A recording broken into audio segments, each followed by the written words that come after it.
Boa noite a todos e a todos, sejam bem-vindos 2023.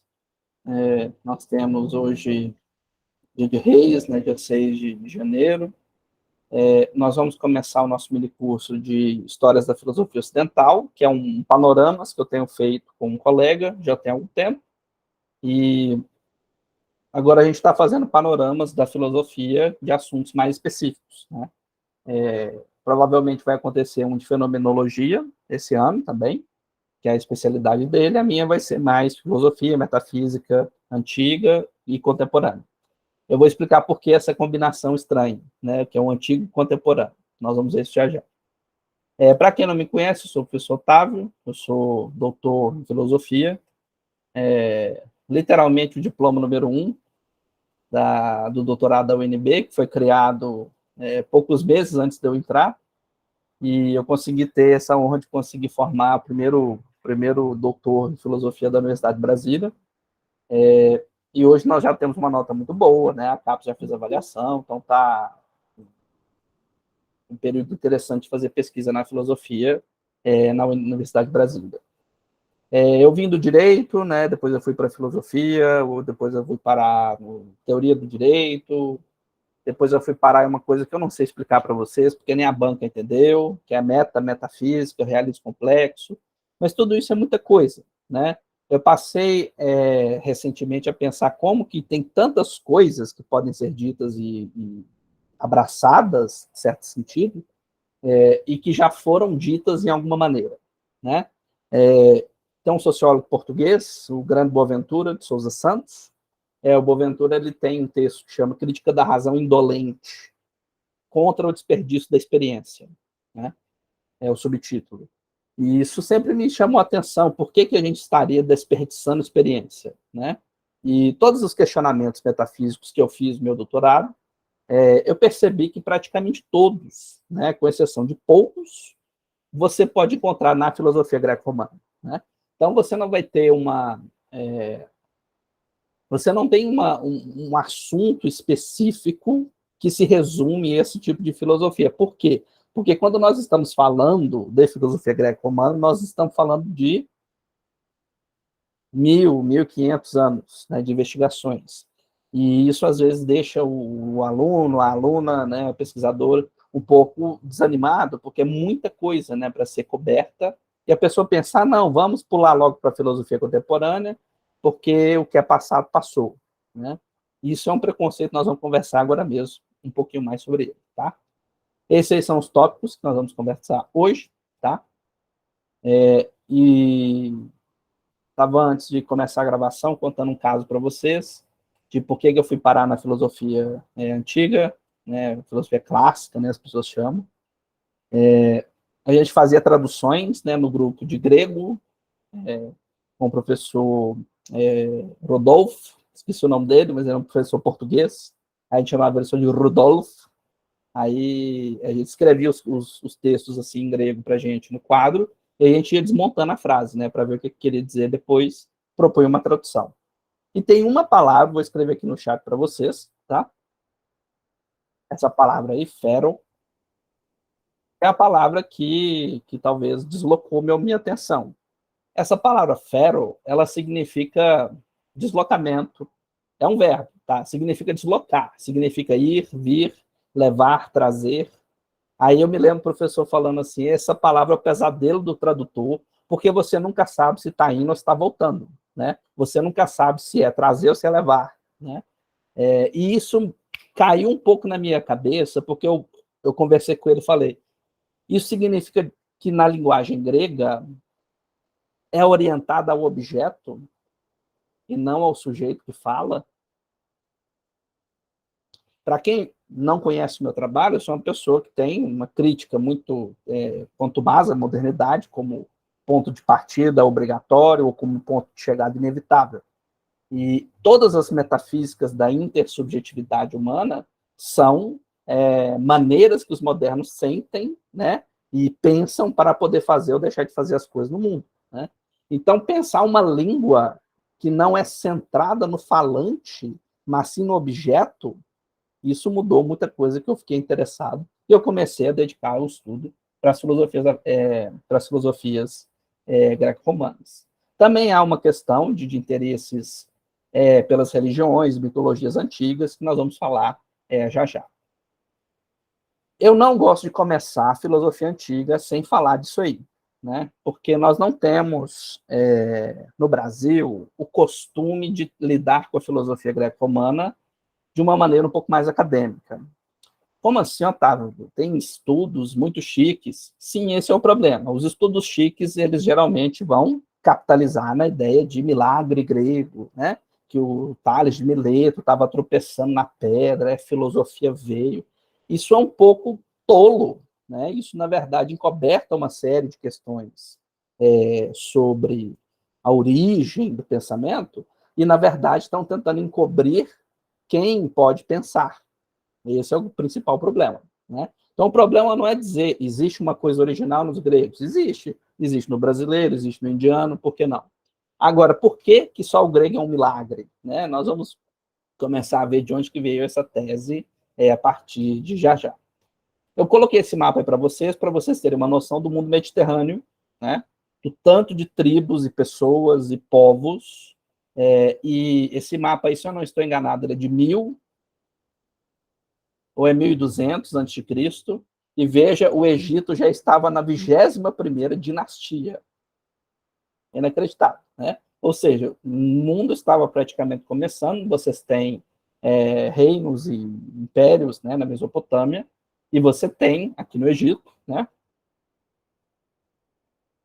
já existia a 21ª dinastia. Né? Então, quando os gregos vão começar a trocar as suas primeiras palavras, né, vamos chamar assim, já existia gente fazendo muita coisa nesse mundo nessa época. Né?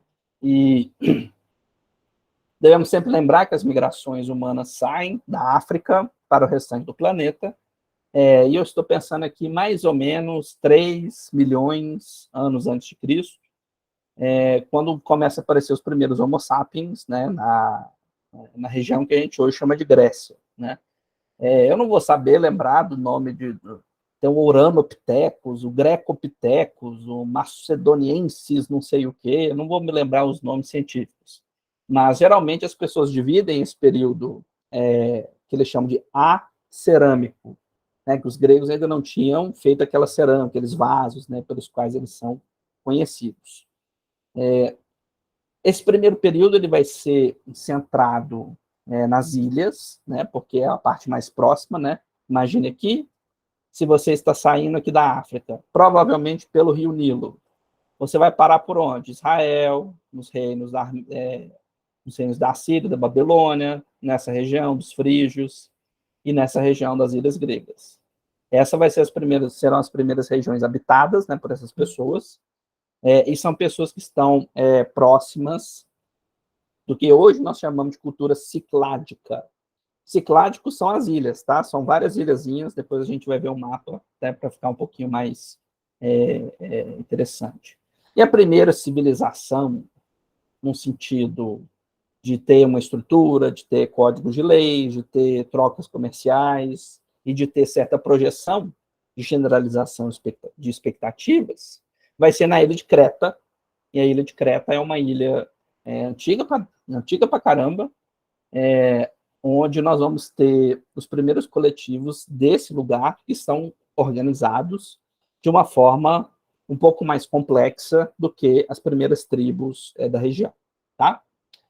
Mas, veja, nós estamos falando de coisa muito básica, nós estamos falando de pessoas vendendo azeitona, né? O que tem na Grécia? Tem azeitona, tem pessoas, né? O que mais tem na Grécia? Então, assim, são coisas muito básicas ainda, né? E é impressionante como que as pessoas não levam a sério que você já tem civilizações e pessoas e coisas, né? Que inspiram a formação dos primeiros pensamentos gregos, né? E isso é muito interessante de vocês pensarem e perceberem, porque, pelo princípio, vamos chamar isso, né, de princípio de vedação, do desperdício de experiência, os gregos não precisavam de inventar a roda, não precisavam de inventar a filosofia do zero, não precisavam de inventar a linguagem, não precisavam de inventar a religião, né? Ou seja, é desnecessário presumir que na Grécia existe um milagre, né, que brotou assim, a Itália de Mileto. Não. Eu coloquei 4 imagens para vocês. Nós temos aí aqui o Egito, mas o Egito original, vocês estão vendo, né, que está colorido. Original, sim, né, me perdoem. Mas são representações artísticas, são pinturas, e aqui embaixo é uma projeção, se eu não estou enganada, do computador, que a pessoa reconstruiu essa cidade indiana aqui, provavelmente Varanasi, né, no nosso quadro aqui de baixo. E do outro lado, nós temos aqui a Babilônia e a Síria, né? Então, nós temos pessoas produzindo filosofias, produzindo direito, produzindo organização social, alfabetos, pensadores, tudo isso, né? No momento que não tem praticamente nada na Grécia, tem azeitona, né? No Egito, você tem medicina, você tem religião, você tem o místico, né? Eu gostaria de mencionar aqui para vocês um camarada chamado Ptahhotep, vou colocar aqui no chat. Ptahhotep, ele foi um vizir, né? O vizir é tipo um primeiro-ministro, né? Tipo um alto funcionário, que organizou várias máximas, né, para a ética religiosa dos egípcios, e o pessoal traduz como o nome máximas de Ptahhotep, né? Vocês podem encontrar isso aí. E a gente não pode subestimar a presença do místico, né, nessas pessoas, porque são pessoas que têm um sistema religioso altamente sofisticado. E boa parte das seitas místicas da Grécia tem alguma influência que geralmente vem do Egito, né? Claro, eles vão pegar também de outros lugares e vão desenvolver os seus próprios também. Mas, por exemplo, o orfismo, né, que é tão importante para Platão, para Pitágoras, né, são coisas que vêm diretamente, né, do hermetismo. A palavra Hermes é mensagem, é um deus mensageiro. Só que é uma referência ao Thoth, né, que é um deus egípcio, que tem um bico comprido, assim, uma cara de íbis, referência a ele, que era um deus do conhecimento, tanto da mente quanto do coração, né? Então, Otávio, isso é superstição, isso é bobagem. Veja, isso é a maneira como essas pessoas organizam o seu saber, né? É a maneira como essas pessoas pensam e trabalham o que estão fazendo, sem ficar restritas, né, a um único tipo de existência social. Então, você pode ter, vamos, né, Isabel está aí, agora eu vou ficar com o Latour na cabeça. Você pode ter um modo de existência econômico, um modo de existência religioso, um modo de existência da guerra, um modo de existência da agricultura, né? Todas essas diferenciações funcionais que os modernos acham que inventaram, ela existe, em certo sentido, né, na diferenciação funcional das religiões politeístas, né? Então, as religiões, você tem um deus disso, um deus daquilo, um deus para aquilo, uma deusa daquilo, etc., né? E isso ajuda as pessoas a ganharem em complexidade, né? Você consegue pensar mais complexidade social, mundana, concreta, mística, usando as divindades, né? Ou seja, você não perde se você incorpora as religiões dessas pessoas na sua análise filosófica, especialmente porque eles fazem filosofia, né, inspirados nesse tipo de complexidade do pensamento. Outro grande mito é o mito do mito, né? De que existe o pensamento mítico, aí tem um abismo, né? Aí tem a filosofia. Isso é outro mito, isso não existe, isso é invenção de meia dúzia de iluministas com a sua peruca, né, lá no século XVI. Isso não tem nada a ver com o que aconteceu no mundo concreto, tá? Pensando também em Babilônia e a Síria, que são esses dois aí do outro lado, você tem a astronomia e a astrologia, que nessa época é misturado, né? Curiosamente, ela é utilizada para você prever ciclos da natureza, para você fazer colheita, para você ver o ciclo dos rios, né? Não tinha a ver comigo, né? Tipo assim, eu sou touro, então eu vou casar com fulano.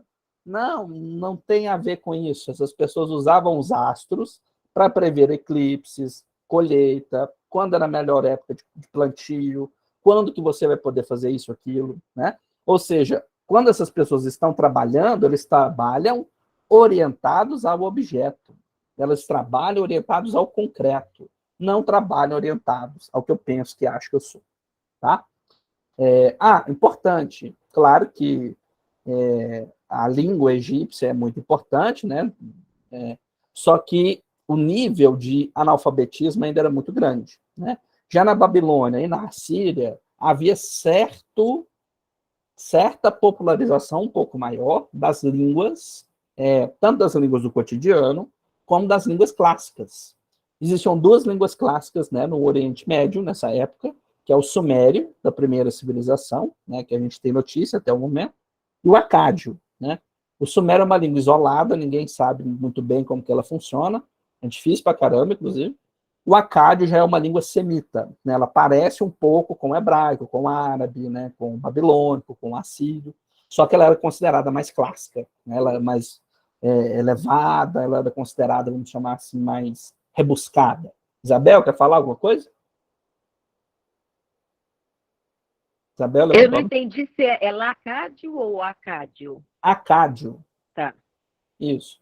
O acádio é a língua do Império Acádio, que é o primeiro império a unificar as cidades, né?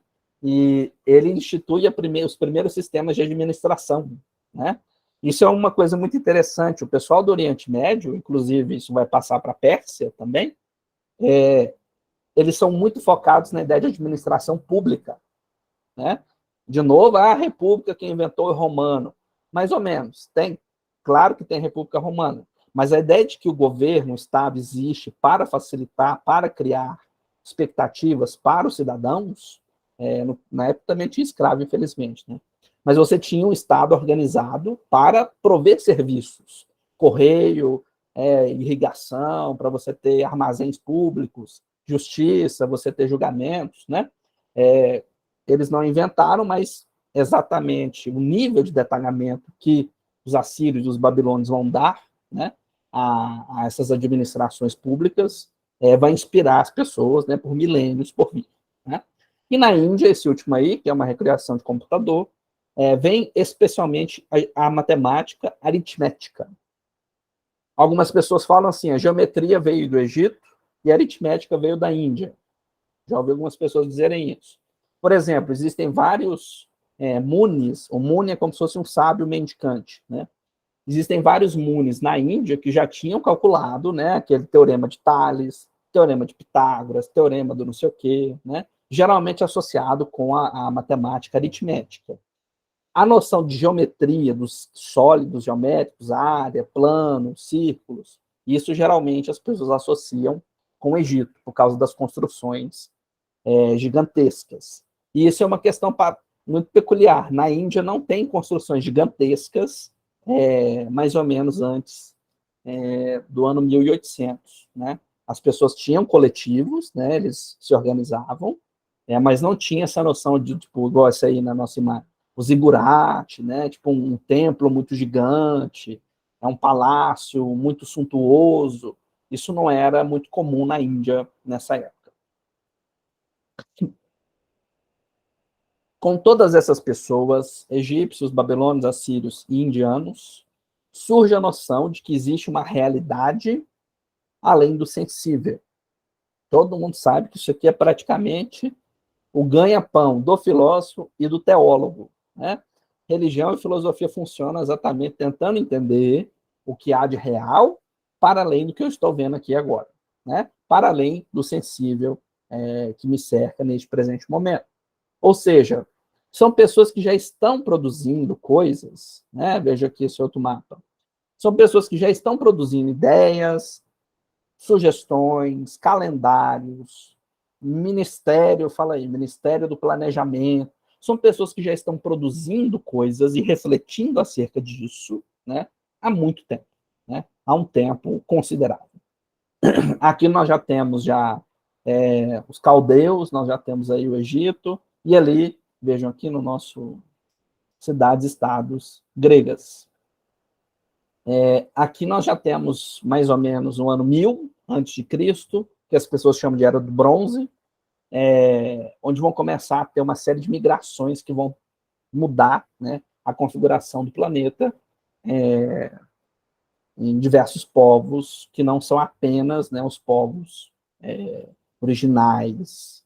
Isso é sempre um termo um pouco complicado, né? porque se a gente for traçar, o original é o africano, né? Todos os outros são migrantes, né? Todos os outros são migrantes, né? Então, quando você fala assim, quem é o grego original, é uma pergunta muito estranha, né? Porque você tem umas sucessões de ondas migratórias, cada um traz uma ideia, traz uma forma de organização, traz estruturas econômicas próprias, tá?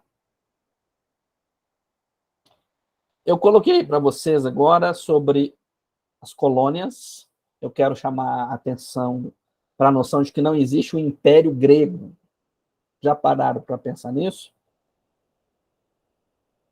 Não existe, assim, o grande império da Grécia, né? Você tem um salpicado de cidades, né? Aqui, ali, lá, né? Você não tem exatamente uma autoridade central.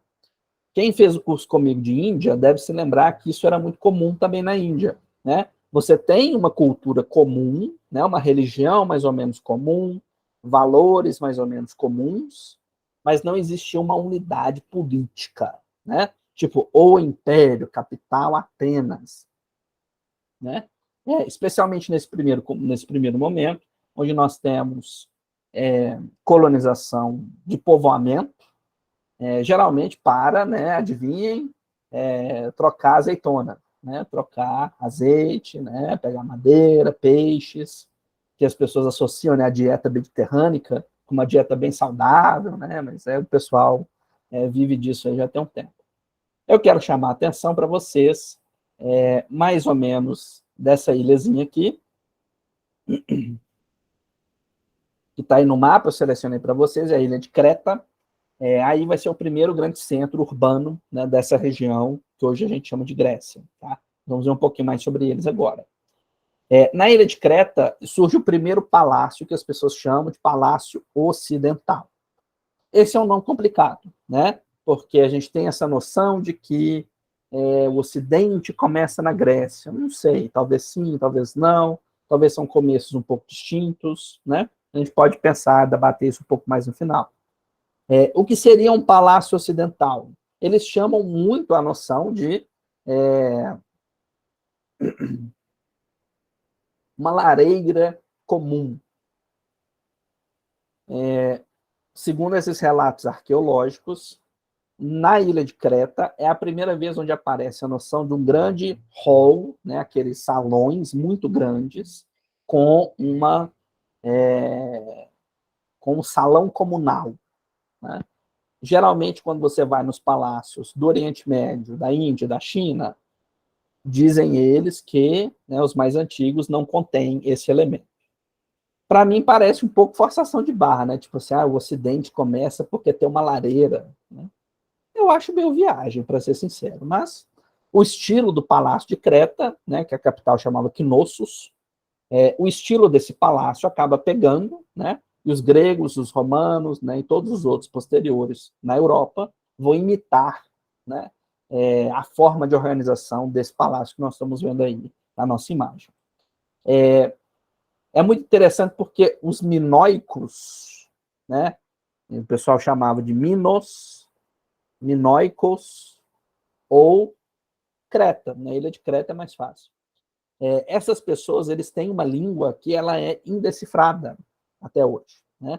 A gente não sabe nada, eles têm um alfabeto próprio, um alfabeto, é uma escrita própria, que até hoje não foi decifrada, e provavelmente eles tinham um estilo de vida muito específico, que todo mundo ao redor tratava eles como estranhos, né? Isso é muito peculiar, porque eles faziam questão de manter a sua cultura estranha em relação aos povos que estavam ao redor, e logo, logo essa cultura vai ser apropriada por outros povos que vão chegar. A exemplo, esse outro aí que está no nosso lado, a cidade de Micenas, que já é uma cidade dos aqueus, que não é dos minoicos, já é um outro tipo de povo. Incidentalmente, né, aí que vai ter a Guerra de Troia, né, que é entre Micenas e Troia, né, mas isso vai acontecer depois, a gente chega lá já já. Eles vão ter uma vida relativamente próspera, né, mais ou menos entre 1100 e 700 a.C., só que toda essa região, deixa eu pegar aqui de novo, É nessa aqui mesmo.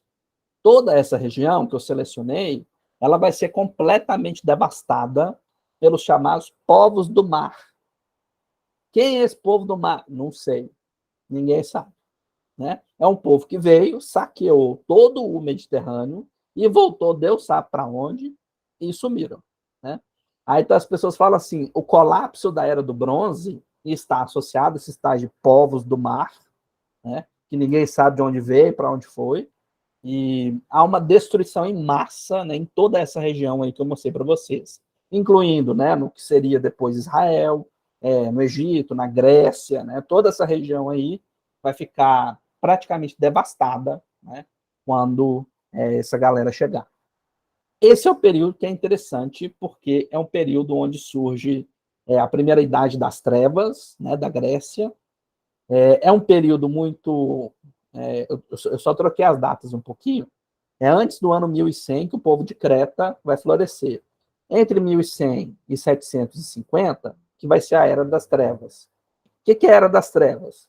Você não encontra registro, você não encontra alfabeto, você não encontra discurso, você não encontra instituições, você não encontra nada. Né? Você tem um monte de pessoas, né, vivendo mais ou menos de forma salpicada, né, pelo mapa, sem uma noção um pouco mais específica de unidade.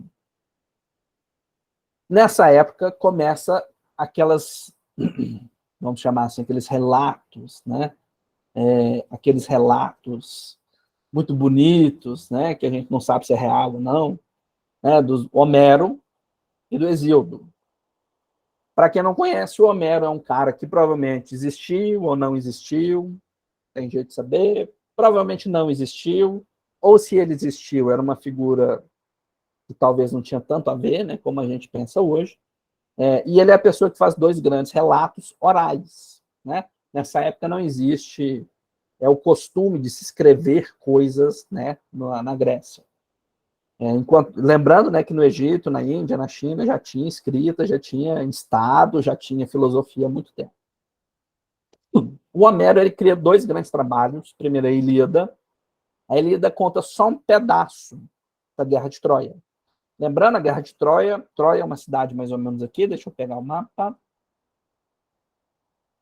Vou aumentar aqui para vocês. Troia vai ser uma cidade mais ou menos nessa região ali que eu marquei para vocês. Hoje ela é na Turquia, se ela existiu corretamente, onde a gente pensa, hoje ela estaria na Turquia, que é essa região que eu mostrei para vocês. E Micenas é mais ou menos nessa outra região aqui, que eu marquei aqui para vocês. Então, o pessoal vai fazer a Guerra de Troia, que é um cavalo de Troia, não vou repetir aquilo tudo, você já deve estar cansado de saber. Mas o que é mais interessante para a gente pensar sobre o Homero é que ele não está fazendo o seu trabalho para acadêmicos, né? É um relato oral. Né? Muitas pessoas falam assim, filosofia africana, filosofia indígena, não é filosofia porque é oral. Sim, mas começa oral. Esse é o propósito. A invenção da escrita, segundo Platão, né, é um fármacon, né, que pode ser tanto remédio quanto veneno. Né? Porque a gente escreve, ninguém lê. Né? Pelo menos no relato oral, as pessoas prestam atenção. As pessoas estão vivas naquela história. Né? Ou seja, a noção de que a escrita ela é obrigatória, né, é uma invenção muito posterior e que talvez não seja tão interessante. O que é interessante também, além da Ilíada, é a Odisseia. Aí sim nós temos o que algumas pessoas chamam de o primeiro ocidental, o primeiro europeu. Eu discordo um pouco dessa noção, porque a figura do Odisseu, que é amigo do Aquiles, né, que, como diz o pessoal, é amigo do Brad Pitt, né, que é o Brad Pitt que fez o Aquiles, né, naquele filme horroroso de Troia. O Odisseu é uma figura muito inteligente, ele é muito esperto, né, ele é muito sagaz, só que ele chega, né, no mar, né, e fala assim, eu que fiz o cavalo de Troia, foi eu quem conquistou essa cidade, eu e o meu intelecto. Eu não preciso mais dos deuses, vá se fu. Né? Aí o Poseidon fica com raiva dele e vai fazer ele ficar rodando pelas ilhas gregas por 10 anos até conseguir chegar em casa, né? Então, por isso Odisseia, né? Que é um monte de aventuras e coisas muito loucas, né? Que vão acontecendo para punir o principal problema que uma pessoa grega pode ter. Escrevi no chat. Hubris. Hubris. Hubris. É a arrogância. É achar que você é mais do que você é. É você, né? A hubris é esse tipo de eu tomo para mim aquilo que não me foi dado, né? Lembrando que não existe a noção de pecado, tá? Antes das religiões abraâmicas específicas. Aqui nós estamos num contexto onde o principal pecado, com várias aspas, que uma pessoa pode cometer é a arrogância, né? Você pode fazer o que você quiser, né? Desde que você não fique se achando demais, né? Vamos chamar assim. Então, para punir a ubris do velho Odisseu, né? Que Poseidon faz uma série, né, de coisas muito loucas, né? Até ele conseguir chegar em casa, na ilha de Ítaca. Nesse período também surge outra figura importante chamada Hesíodo. O Hesíodo é uma figura que provavelmente já é histórica e é dele que vem vários relatos sobre a religião grega e sobre o dia a dia deles, né? Lembrando, quando a gente estava ainda nesse lugar aqui, né, em Knossos, né, em Micenas, era ainda uma era de ouro, era ainda uma era boa. Por quê? As pessoas tinham um emprego, tinham um lugar, tinham, sei lá, tinha comércio, as pessoas conseguiam ter algum direito, né? As pessoas tinham uma vida relativamente tranquila, né? Depois que vieram os povos do mar, né? Acabou com isso tudo e virou tudo um lamaçal, né? Desse palácio aí, para vocês terem ideia, literalmente sobrou essas 3 colunas aqui, ó. Eu marquei ali para você. Literalmente só sobrou essas 3 colunas. O resto todo é reconstrução imaginada, né? Nessa época, o Hesíodo vai escrever um texto muito triste que chama Trabalhos ou as Obras, né? Trabalhos e os Dias, né? Mostrando como que a vida, né, nessa idade das trevas da Grécia era, né, me perdoe a expressão, era uma merda. Era uma vida horrorosa, era uma vida triste, difícil. Aí ele conta, ó, tivemos uma era de ouro, tivemos grandes cidades, tivemos palácios, tivemos comércio, tivemos representação. O que aconteceu com a gente? Por que a gente veio parar aqui? Né? Essa é talvez a primeira grande pergunta filosófica, né? Que tanto Homero quanto Hesíodo, em certo sentido, vão se pôr. Né? O que deu errado? Por que será que a gente caiu tanto? Né? Incidentalmente, há essa pergunta parecida na China. Né? Eles vão ter um passado muito glorioso e, mais ou menos no ano 500, eles vão olhar para trás e falar, cara, a gente está no lixo, a gente está no lamaçal, o que aconteceu, onde foi que nós erramos, né? Essa talvez seja a primeira pergunta fundamental para o raciocínio grego em geral, tá? E que a gente hoje talvez deveria estar fazendo também, né? Tipo, como é que a gente chegou onde estamos, né? Como recuperar, como pensar uma outra coisa, né, etc. Tudo muda quando nós temos, né, os persas. Né? Eu coloquei aí para vocês, o pessoal chama de Aquêmidas, né, que na verdade a gente chama de Império Persa. Né? Só que teve um monte de impérios persas, né? Esse aí é só um deles. Né? Esse império ele muda todo o mundo grego, porque enquanto você tinha uma série de cidadezinhas, né, separadas, mais ou menos isoladas, né, cada uma com sua cultura, né, Atenas, Esparta, né, tudo mais. A Pérsia ela muda o jogo político do mundo, talvez de uma forma muito radical, né? Porque quando você vai ver o Ciro o Grande, o Artaxerxes, o Darius, né, que são os reis dos reis, né? Eles saem conquistando e unificando tudo, né, na base da porrada mesmo, mas também na base da aliança e da administração pública, né? Então, muitos desses lugares que estão sob o Império Persa até que gostavam, né? Por quê? Eles trazem estrada, encanamento público, emprego, comércio, entendeu? Então, o pessoal tem certa conexão, né, com as propostas que o Império Persa fazia, e isso acaba colocando a Grécia numa saia justa, né? Uma expressão muito boa, mas é uma espécie de saia justa. Por quê? A Grécia agora vai ter que ter um medo constante de invasão, né? E uma guerra, intrigas e atritos, né? Praticamente o tempo inteiro. Lembrando, né, que tinham colônias gregas para todo canto, né? E isso gera uma necessidade deles se organizarem politicamente, institucionalmente, filosoficamente, no final das contas, né? É nessa época que surge aquele filme, né? Aquele filme é ótimo, né? A Batalha, que deu origem àquele filme 300, né? Que infelizmente virou uma coisa nada a ver com, né, com o que aconteceu. O Leônidas, né, o rei de Esparta, segurou lá 1 milhão de persas, né, lá na Batalha das Termópilas e tudo mais. Por que esse momento é importante? Porque ele provê uma primeira confederação, vamos chamar assim, uma espécie de confederação grega, né? Você vai ter várias cidades que são independentes entre si, mas elas contribuem com um fundo comum que chamava Liga de Delos. Não é Delfos, Delfos é o oráculo, né? Delos. A Liga de Delos, ela junta um monte de cidadezinhas separadas para evitar que eles caíssem, né, nas mãos dos persas.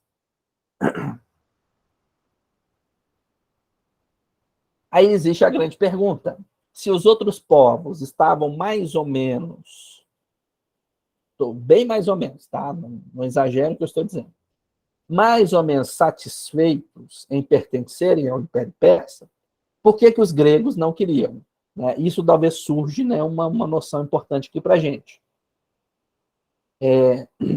Embora eles tivessem uma aliança militar, os gregos não queriam abrir mão da sua noção de organização própria, a noção de auto-organização das cidades. Para quem deve se lembrar, né, você tem um regime em Atenas, em Esparta o regime é completamente distinto, né, cada um no seu canto, e todos eles cessavam, né, certas guerras, aliás, acho que todas as guerras, durante as Olimpíadas. Para quem não sabe, as Olimpíadas são o ano 1 da Grécia. A primeira Olimpíada, não me lembro quanto que foi, 776 a.C., se eu não estou enganado, é a primeira Olimpíada, que juntou todas essas pessoas, né, para, né, celebrar os seus deuses e competirem uns com os outros. O que os europeus tiram disso? A Grécia não quis se submeter porque a Grécia valorizava a liberdade. Bom, pode ser que seja sobre a sua peculiaridade cultural, pode ser sobre não querer pagar imposto para um persa que está lá a 2.000 quilômetros de distância. Não sei bem o motivo, mas o que acontece nós vamos ter uma mudança muito significativa na vida grega, que deixa de estar naquele momento Era das Trevas, e progressivamente vai para o que a gente chama de Era Clássica. Essa Era Clássica é quando você tem Atenas, Esparta, Tebas, Acádia, Tessalônica, né, várias cidades prosperando, especialmente porque elas trabalham muito em direção da sua unicidade e não tanto da sua união. Vou explicar. Há uma união militar, uma aliança militar geral, beleza, mas ela é composta de cidades que são extremamente específicas. E eles não gostariam de perder isso. Né? Eles não queriam deixar de manter a sua maneira própria, né, de organizar a sua sociedade. Duas cidades são importantes nesse período, porque são cidades que são lá da periferia do mundo grego. Né? Muita gente fala assim, a filosofia começa em Atenas, com as pessoas vestindo branco no castelo de mármore. Não, não. A filosofia, mesmo no relato oficial, né, do Ocidente, a filosofia começa no marginal, começa nas margens das colônias gregas, né?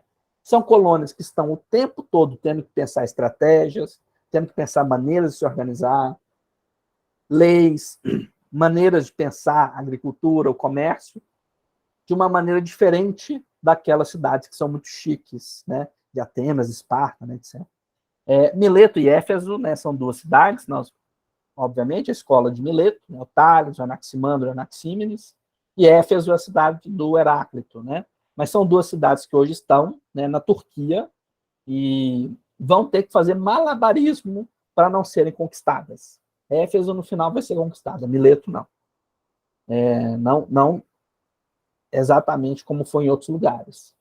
Quando os persas começam a chegar, eles veem que os gregos são um pouco estranhos, né, para o costume deles, né? Porque você está lá assim, Babilônia, Assírio, né, caldeus, eles são todos povos primos, né? Eles compartilham muita cultura em comum, né? E eles olham para os gregos, aquele povo estranho, aquele povo, né, com uns costumes peculiares. Então, da perspectiva do persa, o grego é uma figura estranha, né? Uma figura assim que você, assim, nossa, como é que vocês vivem assim? Que vida estranha, né? Lembrando que o centro, né, político e universal nesse momento é os persas, né? E na marginalidade do mundo grego surge, né, as primeiras escolas de filosofia, ao menos, né, no relato oficial dos ocidentais.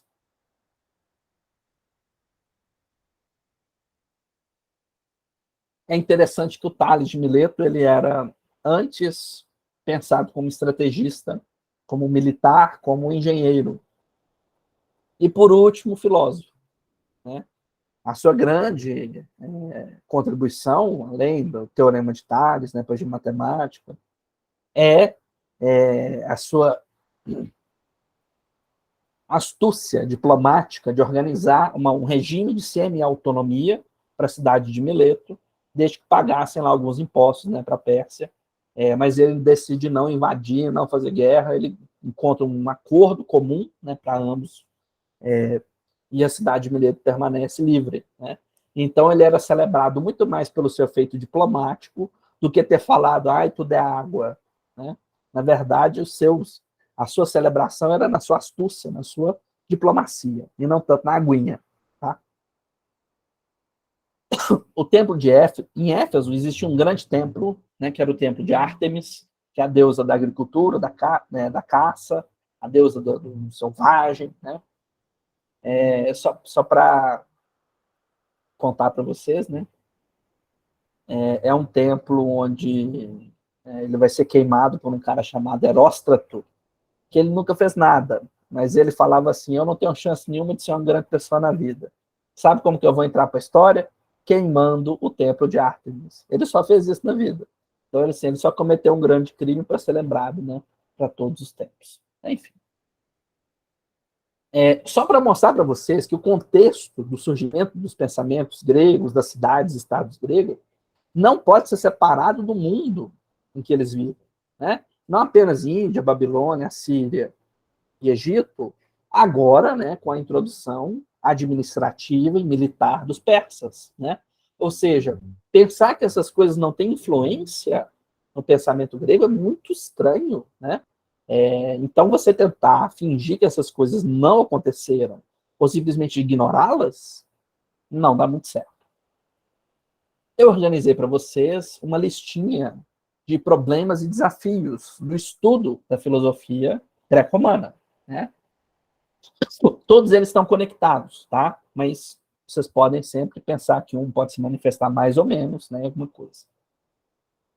Primeiro, a destruição das fontes, né, e a dificuldade de se lidar com fragmentos. Né? Para vocês terem uma noção, de um cara que escreveu, né, dezenas de livros, como Anaximandro, sobrou 2 fragmentos. 2. O resto é assim.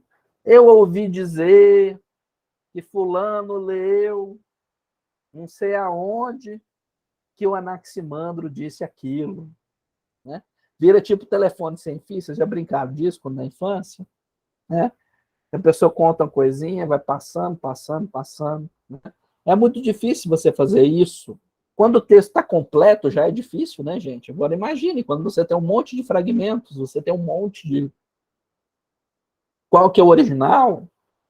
Será que é fragmento inventado? Será que é corruptela? Não tem jeito de saber, né? Ou seja, a dificuldade que você dá com isso vem especialmente pela destruição das fontes. Muita coisa se perde, várias aspas, tá? Muitas coisas se perdem naturalmente, né? Claro que as pessoas esquecem algumas coisas, mas houve destruições em sequência provida, né, pelas religiões cristãs, muçulmanas, que geralmente não gostavam, né, do paganismo grego, né? Ou seja, existem várias problemáticas associadas a essas religiões que vão pegar algumas coisas, vão rejeitar outras, né? E especialmente vão pensar que é pecado, que é bruxaria, né? Que é coisa absurda. É interessante pensar sobre a reconstrução dos fragmentos. Vou dar um exemplo para vocês. Para quem for fazer o minicurso com a gente, a partir da semana que vem, você geralmente estuda os estoicos lendo o negativo. Tipo assim, você pega um texto do Plutarco, o Plutarco falando mal dos estoicos.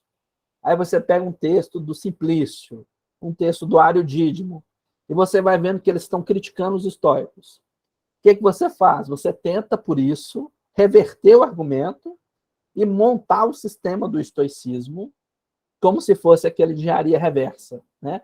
Você pega um monte de crítica e tenta reconstruir o argumento original.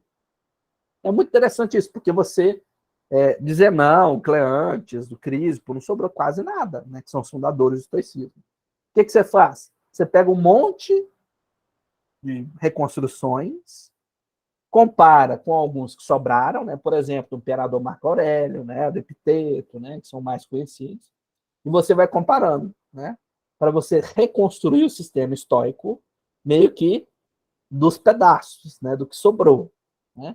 E isso é um trabalho especialmente fascinante, eu vou tentar mostrar para vocês, que é das coisas que eu acho mais bacana na filosofia antiga. Outro problema, né, dos fragmentos é essa noção que eles são um pouco misteriosos, né? Além de ser muito curto, às vezes você não entende, né? Às vezes é uma coisa que você pensa, será que isso é piada, né? Será que ele estava zoando, né? Tipo Heráclito, né? O sol é do tamanho do meu pé. As pessoas tentam tirar 1000. Né? Ele está falando da perspectiva. Beleza, a especulação é gratuita, né? Só que é muito complicado a gente reconstruir os argumentos desses filósofos, porque não tem exatamente, né, um gabarito, né? Não tem onde você vai olhar para ver se deu certo ou se não deu certo. Outro grande problema, as línguas antigas. Deixa eu ir marcando. Então, a gente estava aqui, problema das fontes e dos fragmentos. Vamos lá. Línguas antigas. Meus amigos, é muito difícil, né? Não só porque são línguas diferentes, né? Mas porque a orientação metafísica das línguas é outra. Como eu disse para vocês, da palavra fero, porque do ponto de vista do objeto, é fero. Pode ser tanto na minha direção, quanto para fora de mim, né? Ou seja, fero descreve uma ação orientada a um objeto. Ela não descreve a minha perspectiva. A noção de que o sujeito é sujeito do conhecimento, isso é uma noção muito modernola, né? Uma noção muito posterior que não vale aqui. E isso transforma a tradução num trabalho muito difícil. Muito difícil. Tá? Só para vocês terem uma noção, eu mencionei dos minoicos, né, o pessoal da ilha de Creta. Eles tinham uma escrita que o pessoal chama de linear A. Ninguém sabe o que é. É umas figuras, né? O pessoal olha e fala, bacana. O linear B, que é o de Micenas, já dá para saber alguma coisa ou outra, né? Mas nenhum dos dois vingou, né? Porque o alfabeto que os gregos vão utilizar veio da Fenícia, né? Então eles vão fazer uma modificação do alfabeto fenício e não do linear A e linear B. Eles vão aposentar, esses sistemas é adotar o alfabeto da Fenícia. Né? Quando a gente fala assim, grego antigo, essa é uma expressão que é um pouco estranha, porque você tem 1, 2, 3, 4, 5 tipos de grego. Né? Você tem um grego arcaico, que é o grego do Homero e do Hesíodo, daquela Idade das Trevas, ultra difícil, insuportavelmente difícil, e só tem duas coisas, né? Só o Homero e o Hesíodo. Tá? Então, se você for se dedicar ao estudo do grego arcaico, você só vai ler 2 autores, porque só sobrou deles. Né? E a estrutura gramatical é muito complicada, é muita dificuldade, não sei. A partir do ano 600, mais ou menos, você vai ter o grego clássico, né? Vai ser dos grandes poetas, né? Dos dramaturgos, né? O Sófocles, Eurípides, até o Platão. Tá? Então, nesse período até o Platão, você tem um grego clássico. Já é um grego mais... Ele já abandonou uma série de elementos, né? Do grego arcaico. Já está uma língua mais melodiosa. Né? Os gregos valorizam muito a melodia musical, né? Da linguagem que eles falam. E é uma língua muito bonita, inclusive. Uma língua, o jeito, né, que eles falam, assim, as pausas, fica um negócio bonitinho. Que é bom de você imaginar o pessoal tocando harpa, né, tocando sei lá o quê, enquanto faziam isso.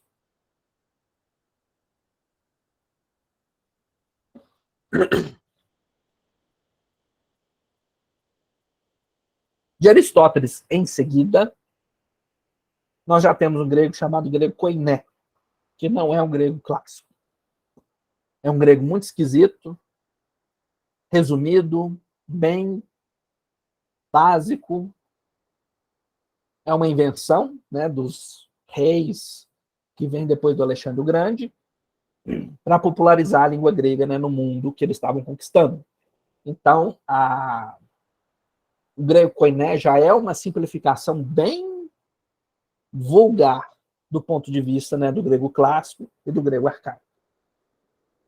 Pior ainda, são os gregos koinés misturados com as línguas locais. Né? Então, você vai ter o grego koiné da Síria, o grego koiné do Egito, o grego koiné sei lá da onde, que são completamente diferentes. Estou exagerando, mas são muito diferentes no seu vocabulário. Né? Com o latim vai acontecer uma coisa muito parecida. Né? Você tem o latim antigo, né, da monarquia romana, até mais ou menos o ano 100 a.C. Você tem o latim clássico, né, que é o do Cícero, né, que é o mais... Né, Cícero, os primeiros imperadores. Depois você tem o latim tardio, que já é o latim capenga. Né? Depois o latim vulgar, que é de onde vem a nossa língua, né? O latim bem decepado já. Então, assim, quando a gente for ler essas línguas, esses outros filósofos, são outras perspectivas de mundo, né? São outras maneiras de pensar a realidade, que não se reduz às linguagens subjetivas do moderno, nem mesmo as linguagens que têm uma gramática um pouco simples. Para a gente até que é fácil, né? Não, uma gramática simples, tipo, a língua inglesa é uma língua besta, uma língua relativamente simples. Mas se você vai ler o inglês, né, da era elizabetana, para você ler William Shakespeare no original, praticamente é outra língua, uma coisa completamente diferente, né, dessa língua do Elão Mosca, né, de hoje em dia. Tudo isso sem contar as palavras, as expressões, as metáforas, né, que vêm de outras línguas, dos vários povos que os gregos tinham contato. Né? Posso dar um exemplo para vocês, a língua copta. Alguém falou que está fazendo curso de teologia com a professora Lília. O copta já é um depois do depois do depois do depois, misturado com o que sobrou da língua egípcia original, tardia, com o grego koiné. Nossa Senhora! Então já é uma coisa muito depois. Né? E mais um problema sobre as línguas, gente. Não tem como saber a edição. O que veio antes, o que veio depois. Não tem ISSN, né? Não tem CNPq, né? Não tem revista.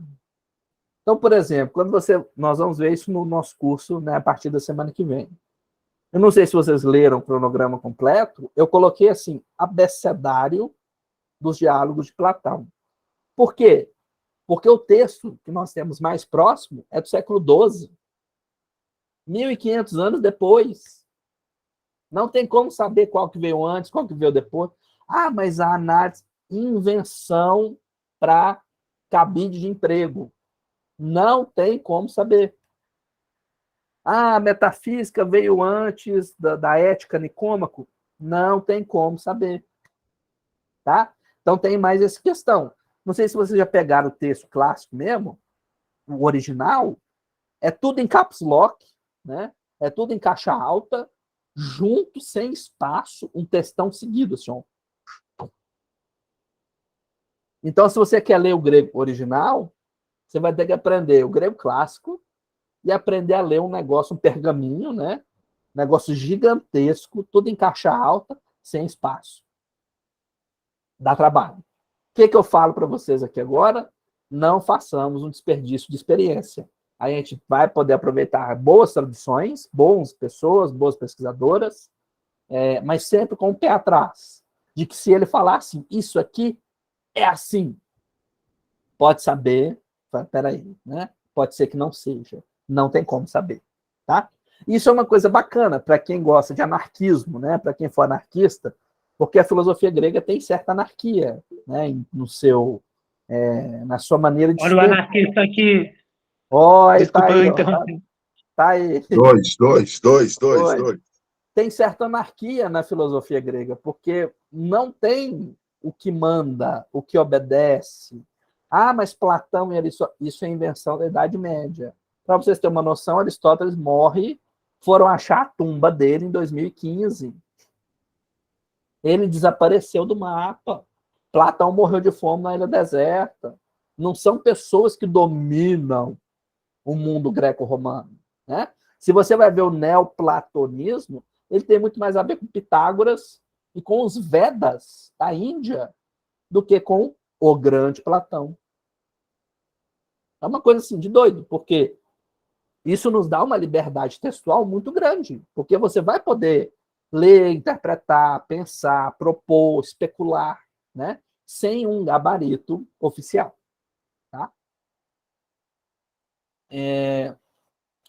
Outro grande problema, esse aqui, né, desses problemas, os modernos achavam que estavam resolvendo, né, mas não resolveram, é o determinismo historiográfico. Né? É comum as pessoas pensar que a história tem um ritmo, tem uma direção, tem um roteiro, né? Que tem certas coisas que têm que acontecer. Joga fora isso. Já que a Isabel fez o nosso curso, imagina uma análise de redes do mundo greco-romano. Quem fez o quê, que levou para onde, que sentido, para cá, para lá. Imagina uma rede cheia de influências. Se a gente vai escolher uma e pensar que isso aí é a verdade, né, e resolveu, é opção ideológica, para usar a palavra do antigo governo, graças a Deus virou antigo. É uma opção ideológica. Por quê? Você está tentando propor que Platão é um pré-cristão. Já li absurdos desse, né? Então, assim, não faça isso, porque não tem determinismo historiográfico, né? A sugestão que eu dou para vocês é viver essas coisas como se você estivesse lá, ignorando o spoiler, tá? Ignorando que você sabe, entre aspas, o que vai acontecer, porque é no cotidiano que a filosofia clássica, o grego, o romano, fica com graça, né? A graça é justamente você ver o cotidiano dessas pessoas. Vamos dar um exemplo não filosófico. Aquela cidade lá, Pompeia, né, que foi o vulcão, né? Esse é o spoiler, né? Ah, o vulcão vai vir destruir tudo. Beleza, mas o que interessa? Interessa é ver o que eles estão fazendo, como que era a vida, como que eram os murais, como que eles se relacionavam, o que eles escreviam, né? Ou seja, a graça não é o spoiler, né? Ah, vai vir a Pérsia e vai matar o Eleones. Beleza, mas veja como que os espartanos viviam, como que eles tinham uma organização específica, diferente da de Atenas e tudo mais, né? Ou seja, deixe entre parênteses, pelo menos, né, esse determinismo historiográfico, porque o que nos interessa é ver o mundo dessas pessoas, tentar reconstruir esse mundo, quase que de uma maneira, de uma teoria de um ator-rede, né? Esses atores, ver várias redes, ver o que estavam fazendo. as controvérsias que se desdobraram, né? Por exemplo, o debate que domina boa parte do helenismo não é Platão e Aristóteles, é os estoicos contra os epicuristas. Esse é o principal debate, né? Ou seja, é entender as controvérsias, entender o que estava em jogo, como que essas redes foram construídas, né? Isso é muito mais interessante do que falar, não, vai acabar tudo, aí vem, fala aí, Jesus resolveu o amor. Beleza, você pode pensar nisso, mas o mundo não se reduz. Vejam, o mundo não se reduz ao que aconteceu. Sempre tem mais coisas no passado para acontecer, tá?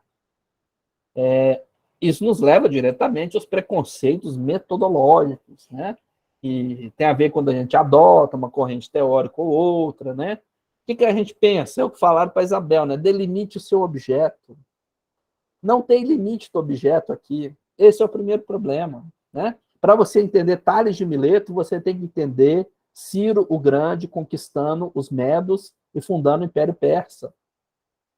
A fama de Tales de Mileto é na estratégia matemática e filosófica e diplomática na organização da sociedade. A fama de Tales de Mileto no mundo antigo não tem nada a ver com tudo é água. Isso era um mínimo. Isso era uma nota, estou brincando, mas é como se fosse uma nota de rodapé na biografia do Tales de Mileto. Tá? Ou seja, como que essas pessoas vivem? O que elas estão fazendo? Se a gente delimita o objeto demais, é porque a gente acredita que o sujeito humano está determinando o objeto de análise. Isso é modernismo, isso não vale o resto do mundo. Vamos dar um exemplo aqui. Vamos separar a religiosidade grega da filosofia grega, porque eu, com a minha peruca iluminada no século XIX, no século XVII, falei que o mito foi superado pela filosofia. Falso. Completamente falso.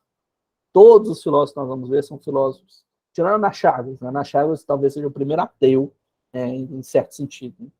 Mas tirando Anaxágoras, todos eles defendem as religiosidades gregas, egípcias, babilônias, da Índia, do cacete a quatro. Ou seja, pensar que é uma superação é uma proposta ideológica de certos grupos modernos, que não tem a ver com objeto de estudo. Tá? Uma coisa que é comum no Atlântico Norte, né? Que é você ler a história greco-romana focada em guerra, batalha. Né? Se você pega um livro-texto sobre Roma, você não vai ver o dia a dia, você vai ver guerra disso, guerra daquilo, guerra do Churamba. Aí o que você vai pensar? Então quer dizer que esse povo era guerreiro, eles só faziam guerra. Falso. Quem escreveu esse livro didático? O país que está aí jogando bomba no mundo inteiro, o tempo todo, e acha que a guerra é um estado permanente. Veja como a ideologia moderna, contemporânea, interfere como a gente relaciona com o passado. Vendo? Então a gente não pode simplesmente ceder a essas coisas. Primeira coisa talvez seja, né, colocar tudo isso entre parênteses e tentar focar nas redes, nos objetos, nas coisas, como elas iam desdobrando as suas alianças e suas controvérsias. Tá? Então, a gente pode chamar de redutivismo, né, para ficar mais fácil. A tendência moderna, né, de enxergar o mundo em caixinhas, né? Aqui é filosofia, aqui é religião, aqui é não sei o quê. Não tem essa diferença. A diferenciação funcional está associada, geralmente, com os vários deuses e deusas. Não está associado com CNPq, com a CAPES. Tá? Outro grande problema é essas sequências de apropriações culturais. Essa é uma palavra que não sei a vocês, mas ela me causa certo desconforto, porque é claro que existem influências e trocas culturais, isso não está sendo negado, mas parece que há rupturas importantes que são feitas quando você pega algo que não é de sua cultura e apaga a cultura original. Né? Por exemplo, vou dar um exemplo ocidental e um exemplo não ocidental, entre aspas. Vamos pegar o estoicismo.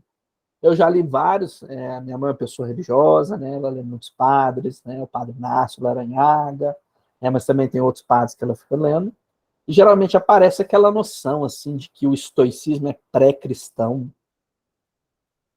Isso é uma coisa completamente escrota, me perdoa a expressão, é escrota, Porque você reduz o escopo do estoicismo àquilo que vai ser apropriado pelo cristão.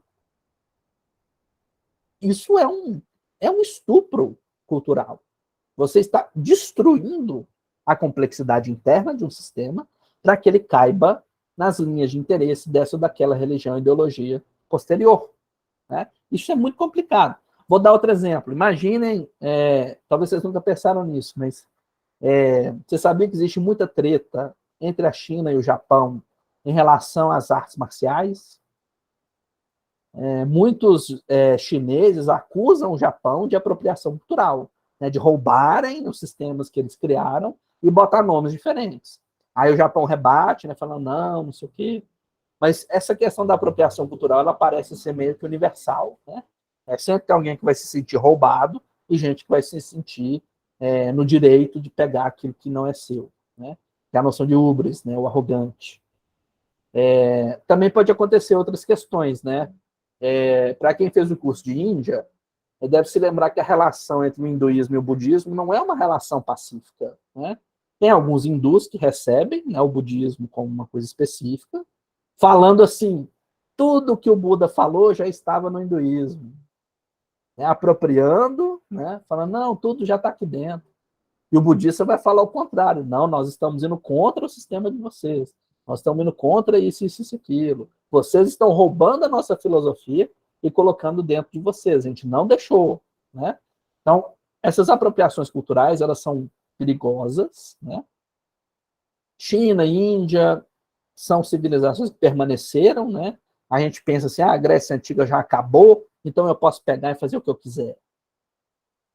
Será? Né? Aquela grande pergunta que todo arqueólogo deve ouvir, né?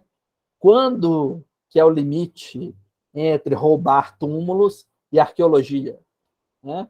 Será que você invadir o sarcófago de um faraó é de boa, só porque já tem muito tempo? Por que é crime? Por que não é crime? Né? Então, assim, essas apropriações culturais, elas sempre dão pano para manga, né? Se vocês quiserem conversar mais sobre isso no final, a gente pode conversar, mas é sempre muito complicado, né? De saber o que é, o que não é.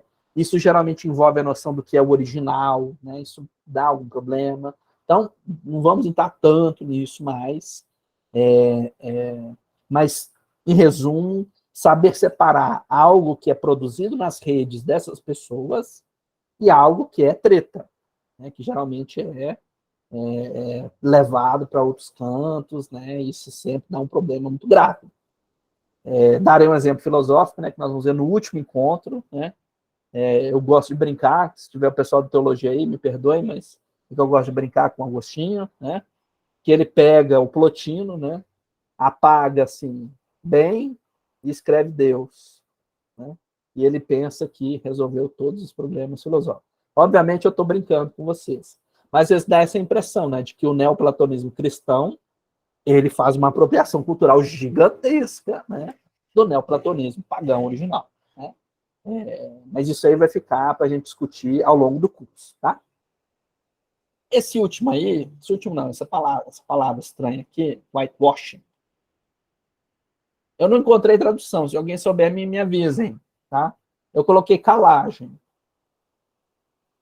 Aqui em Minas, eu estou em Minas no momento, é muito comum o pessoal fazer assim, a casa está caindo aos pedaços, a casa está muito feia, a casa está ruim. O que você faz? Passa a mão de cal.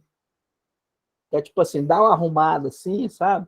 Para ficar apresentável, sabe? Esse whitewashing, que é um termo de difícil tradução, eu coloquei calagem, é um pouco de uma forma irônica que eu quero colocar aqui para vocês também. Visto que, olhem para essa imagem aqui, o mundo antigo é colorido, é vivo, é com pessoas. Como que o moderno enxerga o mundo clássico? Preto e branco. Tudo branco, tudo com a calagem, né? As roupas brancas, tudo branco, tudo maravilhoso, as pessoas assim na praça, o que é o ser? Isso não existe. Isso é um tipo de calagem. Você destrói a complexidade originária para que ela fique apresentável, para que ela cubra, né? Para que ela responda a certos questionamentos da ideologia do momento para que a pessoa fique feliz. Vou dar um exemplo perigoso. A palavra teos. Teos significa o sagrado, o divino, a divindade. Teos significa, perdão, teos é um substantivo neutro. Theai é deusa, theoi é Deus. O que o pessoal faz? Pega a República de Platão, pega os textos clássicos, traduz teos por Deus com D maiúsculo, para fazer referência ao Deus judaico-cristão ocidental. Isso não existe. O cara está 400 anos antes de Cristo. Ele não está falando da religião do cara que veio lá da Galileia. Ele não está falando disso. Ele está dizendo sobre o sagrado ou sobre a divindade. Qualquer uma que seja. Por que essa calagem acontece? Porque, já emendando na de baixo aí, o teleologismo, que é pensar que as coisas têm um propósito, né? Achar que Platão é um pré-cristão, que ele já está chegando no cristianismo. Não está chegando em porra nenhuma, perdoa a expressão. Não está chegando em porra nenhuma. Por quê? O que nós temos é as pessoas vivendo o seu cotidiano extremamente específico, e isso está sendo apropriado para fora daquilo que eles estão pensando e vivendo no momento. Obviamente não é só isso, né? O todo forçoso apagamento de temas que são considerados impróprios pelos posteriores entram nesse problema aqui, né? Por exemplo, a pederastia grega, né? É muito interessante porque nesse filme 300, né, que eu falei para vocês, tem um momento que o Leônidas fala assim: aqui é Esparta, aqui não é Atenas, esses amantes dos garotos. O que é muito peculiar, porque Esparta tinha uma pederastia institucionalizada no exército. Era esperado que o exército ficasse nu, né? Ou seja, é muito estranho você ver uma obra americana lendo o passado de Esparta, lavando, né, passando uma mão de cal para que aquilo ficasse mais apresentável para o públicozinho, né, americano do século XX, XXI. Outros grandes temas, as disputas entre os autores, as disputas de conceitos, de ideias, de propostas, né? Claro, a pessoa pode fazer isso sem querer, pode ser por costume, mas geralmente uma prática nociva que prospera, né, na irreflexão ou na malícia dirigida, né? Que é para forçosamente tentar apagar certas coisas ou colocar na boca dos outros coisas que não foram ditas. Darei 2 exemplos antes de passar para a pergunta. A noção de milagre grego, né? Milagre grego é uma noção inventada por um cara chamado Eduard Zeller, que é como se fosse assim: caiu do céu a pureza dos gregos, nenhum povo foi igual a eles. Mas daí, nenhum povo foi igual ao brasileiro, nenhum povo é igual ao uruguaio, nenhum povo é igual ao iorubá. A unicidade de um povo não quer dizer que é milagrosa. Ou seja, a noção de que a razão surge assim, igual uma espinha, né? Surge uma espinha na testa do Tales, é assim, chegou. Não tem isso.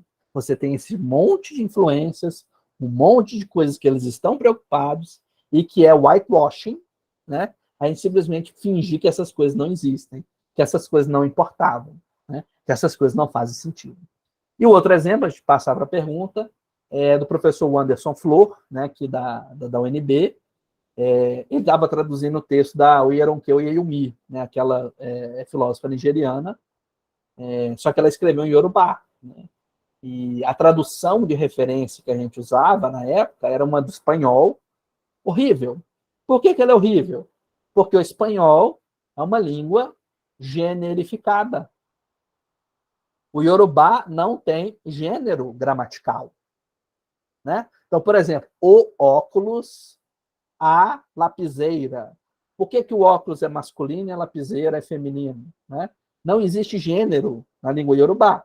Então, a tradução perdia de vista toda a complexidade do texto da Oyeyumi, que é sobre a invenção das mulheres, perdia tudo isso, porque o espanhol era uma língua generificada que o tradutor não tomou esse cuidado. O professor Anderson Leite tomou esse cuidado. A tradução está excelente, está disponível aí, todo mundo pode ter acesso. comprar, acho que não sei o preço, mas é um texto maravilhoso que ele conseguiu traduzir de uma forma inovadora, né? O português é generificado também. Então ele teve que fazer um esforço muito grande, né, para manter o mais próximo que o Eilmi estava propondo. A pergunta, quer fazer a pergunta? Oi, achei o curso ótimo, né? Primeira aula. Introdução muito Ainda boa não aí. acabou não, tá? Aí, sobre os 300, teria um comentário, né? Sobre esse tipo de apropriação cultural. No caso, o cinema, né? Tem essas grandes contribuições narrativas, né? Que muitas vezes está ligado à ideologia supremacista branca e ao Isso. fascismo. Aí, né, como primeiro exemplo, né, a gente tem o nascimento de uma grande nação, tudo mais, que traz esses símbolos, né, que ele faz uma exaltação do white power, da Ku Klux Klan, daquele nacionalismo, e a gente pode pegar também que ele cria grandes inovações narrativas, né, técnicas do cinema, que é utilizado até hoje, e tem uma cineasta alemã, que foi uma cineasta inovadora e tudo mais, que ela era do nazismo, né? Ela é responsável por fazer aqueles filmes, aqueles filmes exaltando o nazismo. Então, Corpo Atlético, a imagem do grego, dessa visualização do grego, do esporte, das Olimpíadas. Ela fez aqueles filmes Vídeo da Olimpíada que marca. Aí, quando a gente pega o filme do Zack Snyder, que é o diretor de 300, que é o diretor do Liga da Justiça, a gente percebe que ele usa toda essa técnica. O Zack Snyder é conhecido principalmente porque os filmes dele são esteticamente fascistas. Não tem como. Quando você vê o Superman dele, as imagens dos filmes, aqueles grandes close, os grandes momentos, os corpos esculturais, grande referência à Grécia, nesse modelo de arquitetura idealizado principalmente pelos nazistas. Então, isso aí entra em todo o cinema, principalmente em todo da indústria cultural do cinema americano, que as inovações desses diretores em partes técnicas ainda são utilizadas e muito dessas técnicas e tudo mais foram criadas no contexto ideológico de exaltação de valores, desses valores supremacistas, do fascismo, dessa ideologia da guerra, do corpo escultural, e é esse comentário que eu queria fazer sobre o 300. Certo. Aí por isso que tem essa falsificação, não é uma falsificação, assim, é exatamente uma exaltação de um tipo de ideologia atual. Eles não estão tentando recuperar. Por isso que eles fazem essa falsificação dos 300 nessa adaptação. Ela é bem mais intencional. Isso leva a essa última questão, que é essa noção de que a filosofia tem um propósito, né, um ritmo, um tema ou um lugar que ele tem que chegar. Quem já leu a filosofia da história do Hegel, isso é bem evidente, né, que a razão surge num lugar específico, vai para outro, chega na Grécia, da Grécia vai para Roma, de Roma vai para o bairro onde o Hegel mora, obviamente, né? Então, assim, essa noção de que existe uma direção para isso, pode existir? Pode, mas desde que tenha infinitas direções, né? E a gente pensar que uma única direção é aquela que determina, né, aquilo que pode ser um pouco complicado. Eu não traduzi por branqueamento porque não tem a ver apenas com a raça, né? Pode ter a ver com a religião, por exemplo, quando os muçulmanos fazem whitewashing com a Grécia para transformar Aristóteles num pré-muçulmano. Isso vai acontecer em Bagdá nos anos 800. Então, eu deixei o termo genérico whitewashing, porque raça, gênero, etnia, religião, tudo isso está misturado, né, quando a gente está falando nessas apropriações um pouco problemáticas. E o teleologismo, ele leva, né, essa noção de que a história tem um propósito, né, uma direção. Isso não, né, de novo, vamos tentar pensar o que essas pessoas faziam no dia a dia, que eles estavam preocupados, né, o que fazia o raciocínio deles pensar, e por que eles levavam isso tão a sério, né? A profissão não é a palavra certa, tá, gente? Mas a profissão do filósofo era levada muito a sério, né, no mundo grego-romano, mesmo que tivesse, né, aquelas zoeiras, né, que o Thales caiu no buraco porque ficava olhando para cima, né? Mas mesmo assim, é uma profissão levada muito a sério, especialmente quando ela vai se transformar em algo de fato mais profissional, nas escolas alexandrinas, né, lá no Egito conquistado pelos romanos. Tá? Nós vamos ver isso no final do nosso curso. Suzana, quer falar? Sim, obrigada. Tá me escutando? Então, eu achei muito interessante todo o contexto. Algumas palavrinhas eu perdi, mas por falta de conhecimento dos nomes que você citou, né? Então, eu perguntaria, você vai fazer um resumo escrito ou pode indicar uma bibliografia para a gente, para mim, básico, super básico, né? E que eu apreciaria. Assim, as figuras que você colocou, achei muito, muito interessantes, muito legais. Gostei de toda a abordagem. Então, seria isso. Eu pergunto se você vai fazer um resumo de alguns pontos, e uma literatura ou literaturas, né? Algumas referências bibliográficas. É isso que eu queria falar e parabenizar a aula. Suzana está no curso, não está? Sim, curso semana que vem? Sim, estou, sim. A bibliografia já está lá, eu passei a pastinha para as pessoas, tem muita coisa disponível lá, tá? Eu vou fazer um resuminho agora, misturado com a minha proposta, tá? Vou tentar responder a sua pergunta para a gente concluir. Desculpe, você já colocou a literatura? Está lá na pasta. Tem uma pastinha que eu compartilhei o link com vocês de quem fez essa inscrição do curso, tá? Desculpa, eu não vi, porque eu imprimi o programa, todo o programa, né? Certo. O cronograma detalhado, mas essa pastinha eu não vi onde ela estaria. Ela está no link que eu mandei no e-mail. Depois só dá uma olhada, tá? Tá bom, obrigada. Eu vou propor para vocês o conceito operativo de filosofia. Eu fiz isso já uma vez, vai ser a segunda vez. Para quem assistiu Introdução ao Estudo das Filosofias Orientais, né, eu já tinha falado sobre o que eu vou dizer agora. Eu vou tentar responder essas perguntas com esse conceito operativo, para a gente tentar resolver algumas coisas. Primeiro, eu gosto de fazer essa aliança muito peculiar, né, entre Renato Nogueira e Niklas Luhmann. São duas pessoas que a pessoa geralmente não coloca lado a lado, né? Porque um é sociólogo, teoria de sistemas, não sei o quê, o outro pensador, nosso pensador afro-brasileiro. Quando o Renato Nogueira está dando aula sobre filosofia africana e filosofia afrodiaspóricas, todo mundo fica perguntando, né? Ninguém me perguntou aqui, mas pergunta para Renato Nogueira: mas isso é filosofia? Mas tem filosofia na África? Que absurdo. E numa entrevista que eu gosto bastante, ele fez uma comparação muito legal. Ele falava assim, olha, ninguém se pergunta quem inventou a arquitetura, né? Você vai fazer o curso de arquitetura, você pode estudar a muralha da China, você pode estudar o Taj Mahal, você pode estudar um iglu lá na Groenlândia. Por que as pessoas ficam com frescura? Né? Não é a expressão dele, é minha, né? Por que as pessoas ficam com frescura por causa da filosofia? Né? Renato Nogueira diz, a arquitetura não foi inventada por ninguém. Né? Como se fosse uma espécie de faculdade social de organização do espaço. Né? Pode ser um iglu, pode ser uma caverna, pode ser um grande prédio. Por que um é mais ou menos arquitetura? Não faz sentido.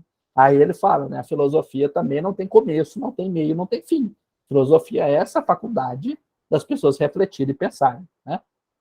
Isso me leva a esse outro camarada aí do lado. Niklas Luhmann tem uma proposta de que a filosofia... Não, perdão. Que a sociologia deve estudar a comunicação. Né? Para ele, a sociedade não é feita de pessoas. Ela não é feita de gente, de carne e osso. A sociedade não é feita de história. Ela não é feita de instituições. Ela é feita de comunicação. E, geralmente, comunicação caótica. Cadê Pedro Paulo?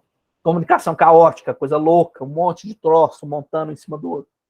O que acontece? Acontece a emergência em sistemas que tentam organizar códigos e programas. Né? Direito, religião, arte, economia, ciências, etc. Só que é o interessante que ele tem uma noção do observador. O observador é simplesmente um sistema que observa outro sistema. É eu observando vocês, vocês me observando, é o sistema do direito observando o Bolsonaro fugir do Brasil, né? Então, assim, são pessoas, são sistemas observando sistemas, que podem ser vivos, podem ser psíquicos, ou podem ser sistemas sociais, né, como direito, ciência, religião, etc. A proposta do Luhmann de que não há um observador privilegiado, porque todo observador pode ver e ser visto, né? Significa também que é possível observar a observação. É possível vocês observarem tudo que eu falei aqui e tentar escrever alguma coisa, uma crítica, um elogio, uma coisa boa, uma coisa ruim, etc. Porque vocês observam o que eu estou observando, né? A sociologia surge disso, segundo Luhmann. Sociedade, na verdade. De observações, de observações, de observações. Isso vai se proliferando, né? Juntando essas duas coisas, eu tinha originalmente proposto o seguinte conceito. Nesse momento da minha tese, eu estava diferenciando entre filosofia e teoria. De que a teoria ela tem um objeto específico, a filosofia não tem um objeto muito específico. Isso não tem problema. Mas veja, se a teoria é orientada por um código específico, que lida com tipos específicos, comunicação, de agenciamento, que é a filosofia, será a comunicação da comunicação, reflexão acerca da comunicação, segunda ordem, né, que é a observação da observação. Essa forma de pensar o pensamento, de organizar a organização, de entender o entendimento. Todo lugar do mundo, né, as pessoas se perguntaram de onde eu sou, de onde eu vim, para onde eu vou. Essas pessoas pensaram, por que será que eu estou pensando isso? Será que a minha vida pode ser diferente? Será que chove porque tem um Deus? Será que chove porque evaporou a água? As pessoas estão sempre refletindo sobre as suas perguntas. Nesse sentido, né, vejam aí, a filosofia pode surgir de qualquer coletivo, visto que não existem amarras de quem está autorizado a fazer filosofia. Fazer filosofia nesse sentido é algo já bastante abstrato, mas faz por abstração de abstrações cotidianas, mundanas, para pensar não apenas uma ideia do para além disso aqui, mas também para retornar ao isso aqui, ao nosso cotidiano. E para terminar esse conceitinho, a filosofia não tem ponto de partida ou de chegada determinado. Espera-se de uma teoria do direito que fale sobre normas, justiça, ampliação de garantias, mas de filosofia espera-se a surpresa, a inovação, o ordenamento geral, reflexões sobre o que muda e o que permanece, entre outros. Isso significa a filosofia e a ciência, filosofia e o direito, filosofia e a arte, filosofia e a economia, podem perfeitamente se acoplar. E isso, né, foi a minha proposta, né? Um realismo complexo, que se encoraja a tais interações, desde que se preserve a contingência e a complexidade interna de ambas. A filosofia para o realismo complexo não inibe nem substitui as artes, ou a economia, ou a religião, mas faz delas aliadas uma ecologização da metafísica, né? A minha tese é pública, vocês podem ver, sem problemas. Antes da gente passar para a filosofia antiga contemporânea, o pessoal quer fazer uma fala em breve, ou vocês querem deixar para o final? Estou quase terminando. Eu vou terminar e a gente vai para o debate, tá? Já eu passo a palavra para vocês. Isso tudo que eu disse para vocês me trouxe recentemente nessa noção de filosofia antiga e contemporânea, né? Porque ela é antiga para quem? Né? Ela é clássica para quem? Para qual ideologia? Estou usando ideologia no termo genérico, tá, gente? Não estou falando negativamente, necessariamente. Então, por exemplo, eu quero pensar em Derrida lendo Platão. Beleza, pode pensar, não tem problema. Mas por que uma filosofia antiga contemporânea é bacana? Porque a gente pode entender que essas pessoas estão pensando complexidade, contingência, formas, metamorfoses, preensões, tudo isso que o realismo complexo tem tentado entender na metafísica contemporânea, isso tem sido comunicado, refletido de forma aliada ou de forma controversa por essas pessoas. E por que eu, em específico, gosto muito da filosofia antiga? É uma filosofia que é não moderna, no sentido de Latour, uma filosofia global, no sentido, ela está na Grécia, mas está no Egito, ela está na Espanha, ela está na Mesopotâmia, porque ela vai para todos esses campos, e ela congrega elementos de todos esses lugares, e ela não funciona com as restrições específicas nem da modernidade, nem das religiões abraâmicas que serão colocadas como oficiais posteriormente. Então, eu, em específico, eu gosto muito desses dois camaradas aí. Essa arte da Ross Clare eu achei bacana, porque ela fez várias montagens de filósofos gregos com coisas de neon e cibernética, depois vocês confiram, o trabalho dela é fascinante. Eu coloquei também o texto da Bárbara Davie, da Introdução dos Estudos Pagãos, que é uma área muito recente, institucional. Ela foi fundada em 1993, né? Eu sou mais velho que Estudos Pagãos, né? Como área acadêmica de investigação. Que as pessoas voltar para as poesias, para a religião, para a arquitetura antiga e falar, olha, essas pessoas enxergam o mundo de uma maneira específica.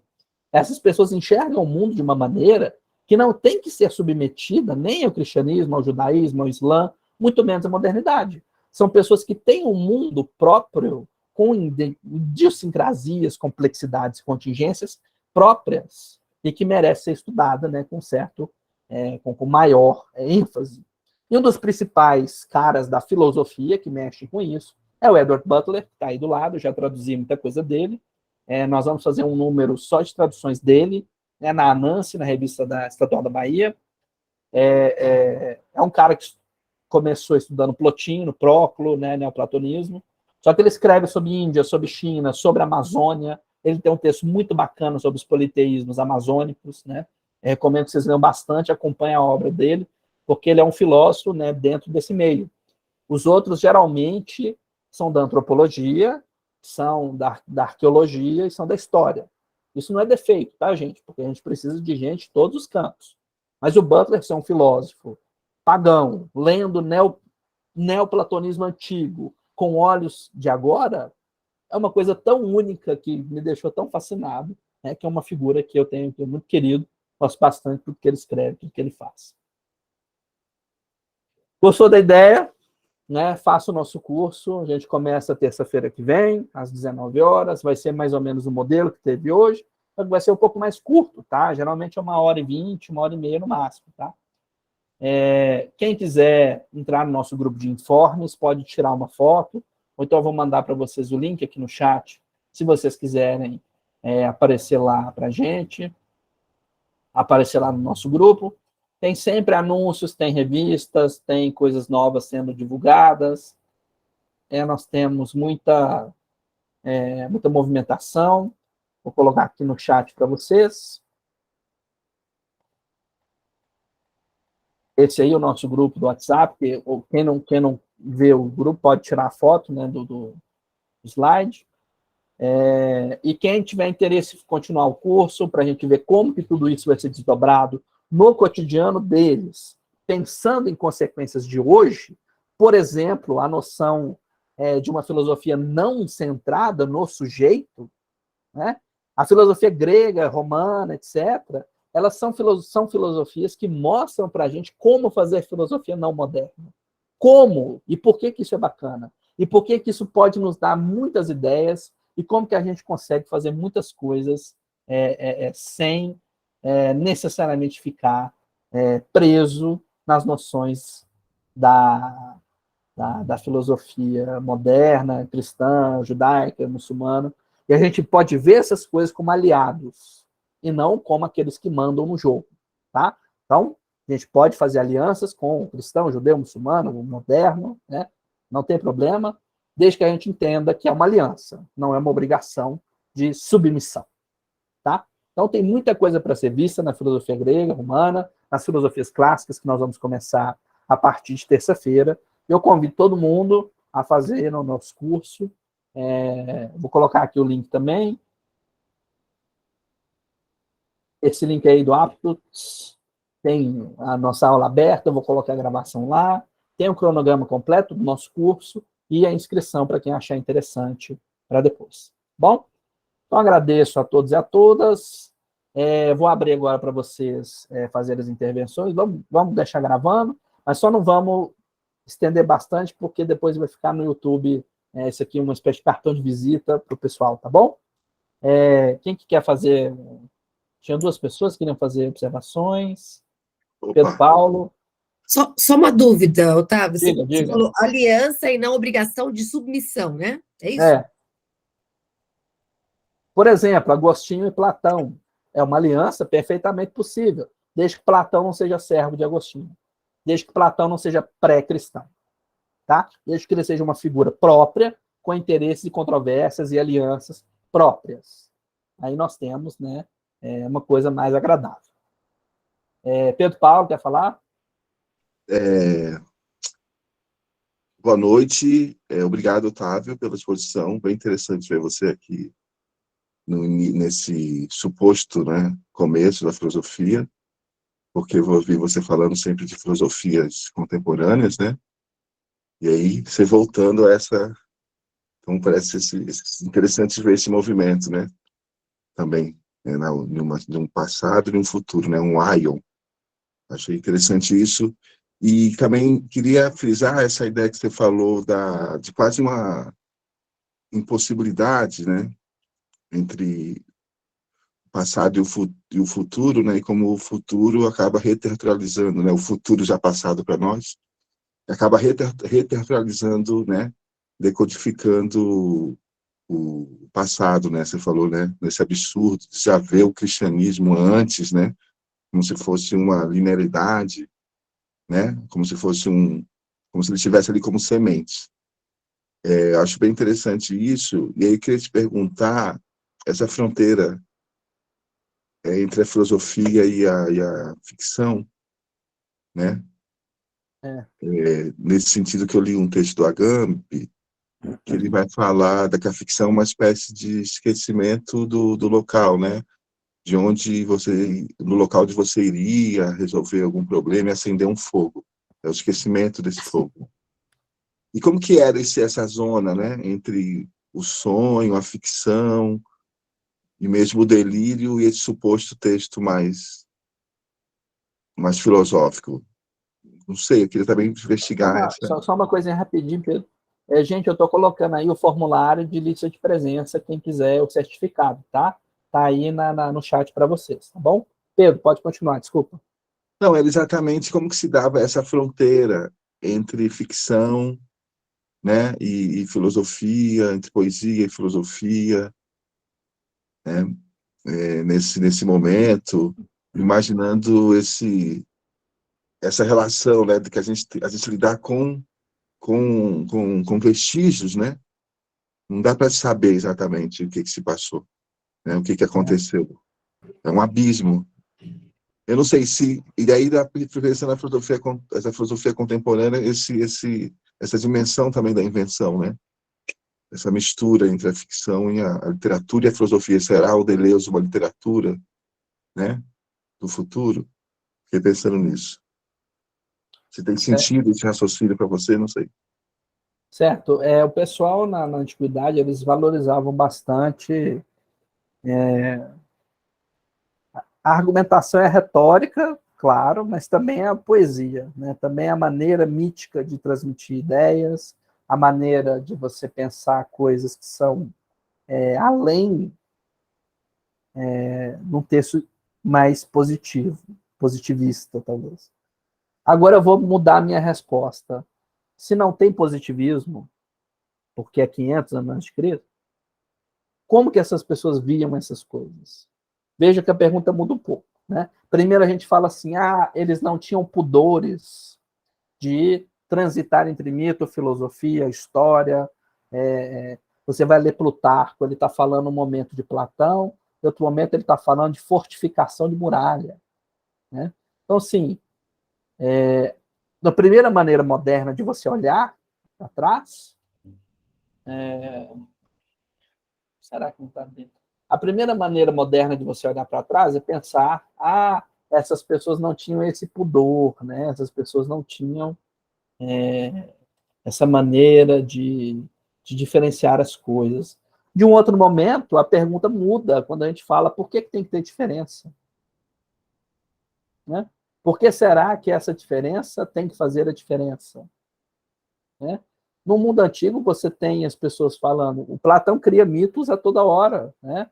Ele inventa mitos, né, da cabeça dele, ele compartilha, as pessoas acham bacana e começam a repetir. O Demiurgo, por exemplo, né? O mito de Er, o mito da caverna, o mito sobre o que das quantas. Então, assim, são coisas que eles têm uma liberdade textual, textual não é uma boa palavra, tem uma liberdade espiritual, sociológica, sei lá, de transitar entre domínios, porque não existe o domínio, né? Não está tudo dividido, né, com clareza, né? Aqui é economia, aqui é religião, aqui é medicina. Isso não tem muito sentido quando a gente está falando do ponto de vista deles, que eu vou tentar reconstruir com vocês, né?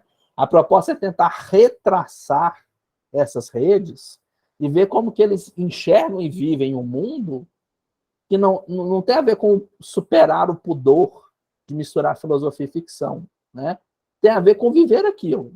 E isso que eles estão vivendo provavelmente não vai caber dentro dessas caixinhas que a gente está acostumado na modernidade. Eu conversei com o Alberto em algum momento, do Gap Filosófico, canal que está apoiando a gente também, a noção de que a dialética é um pensamento um pouco dialética moderna, obviamente. Ela é um pouco limitada porque ela pressupõe que a forma já está dada e que agora nós vamos subvertê-la, né? E essa reconstrução que eu vou tentar fazer com vocês, ela parte de outro pressuposto. É tentar ver como que as redes, na verdade, se proliferavam naquela época e que a forma que a gente tentou enfiar elas é um mito. Esse sim é um mito. Então nós estamos num momento muito peculiar, né? A gente, obviamente, não é grego antigo, em 500 a.C., mas a minha proposta também não é a de ser mais um moderno, né? Vamos ver como Platão influenciou Kant. Não, a minha proposta não vai ser tanto essa. Mas quase que no exercício de arqueologia, quase que no exercício de reconstrução da cena do crime, nós vamos ver quem bateu em quem aliou com quem fez o que com quem, né? E em nome de quê? Provavelmente, né, o spoiler, né, não vai ter nada a ver com as religiões abraâmicas, não vai ter nada a ver com a modernidade. Que vão vir posteriormente, vão tentar fazer conexões com o que veio antes, obviamente, e geralmente algumas pessoas também vão tentar romper com isso. Posso dar um exemplo para vocês, a escola do Al-Ghazali, né? O Al-Ghazali era um islâmico radical, no sentido filosófico, tá? De que ele pensava que o Islã era o original, entre várias aspas, e que a influência grega era nociva, né? Que ele queria purificar, né, a filosofia muçulmana das influências gregas, que você vai ver no Avicena, no Averroes, né? Então a luta pela pureza, pelo original, pela reconstrução, não é um esforço só de Otávio, né? Ele é um esforço que os próprios pensadores faziam, debatiam entre si. Por exemplo, 800 anos depois de Pitágoras, as pessoas vão ficar se perguntando o que será que acontecia nos cultos pitagóricos, que é um grande mistério. Eles mesmos vão debater, vão ter vários interesses, vão ter pessoas tentando se aliar, pessoas tentando ir contra, tá? Ou seja, é essa tentativa de reconstituição que nós vamos fazer aqui no curso, tá? Aí quem quiser, né, falar que Heráclito veio antes de Nietzsche, beleza, fique à vontade, mas a minha proposta vai ser um pouco mais ator, rede, arqueologia, reconstrução, tá bom? O link não está abrindo, o que será que está acontecendo? Então, os 3 links que você mandou por aqui, eles não estão abrindo, eles chegam lá na página, dá erro. Estranho. A pessoa conseguiu assinar a lista de presença? Eu não consegui entrar em nenhuma lista. Aí, Estranho. minha consideração sobre o Kant, eu preferia dizer que antes de ele pegar qualquer coisa de Platão, eu considero que ele roubou muita coisa do Oriente ali, ó, da Ásia, principalmente da Índia. Porque a primeira vez que eu peguei o Crítica da Razão Pura para ler, para tentar ler, eu já tinha lido várias vezes o Bhagavad Gita. Aí, né, eu pedi ajuda para bastante gente para tentar compreender o Crítica da Razão Pura. O que a gente percebeu é que, basicamente, há alguns princípio, A algumas questão do roubo, né? são. Parece que ele copiou descaradamente alguns conceitos hindus, védicos. O véu de Maia, a questão da ilusão, essa questão de que a realidade. Eu sei que tem os empíricos, os materialistas helênicos, os escambau todo. Eu sei que também a Grécia foi influenciada não, né? Tem essa conexão Ásia, África e tudo mais, mas o Kant, ele parece que chupou diretamente do Gita.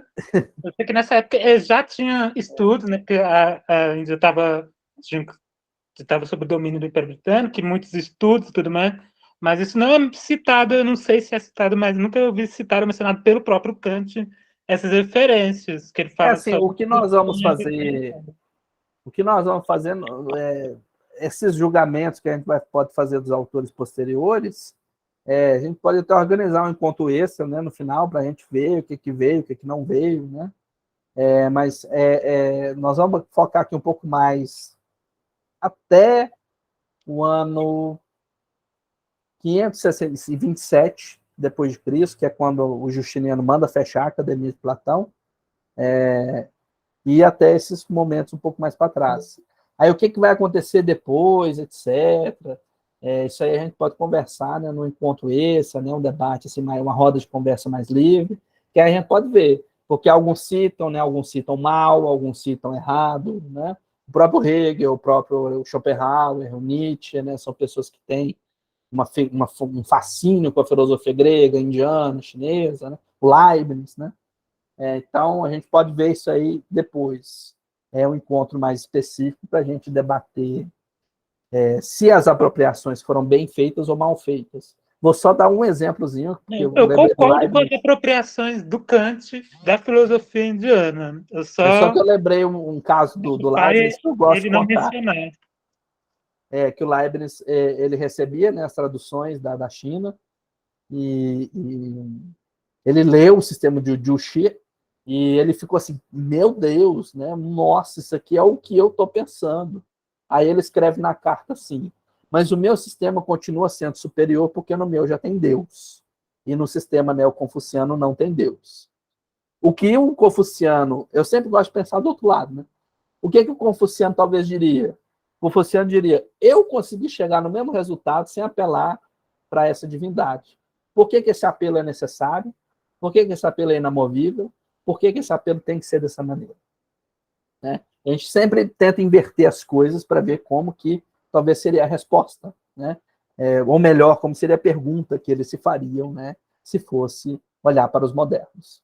Mas é isso, gente, vamos...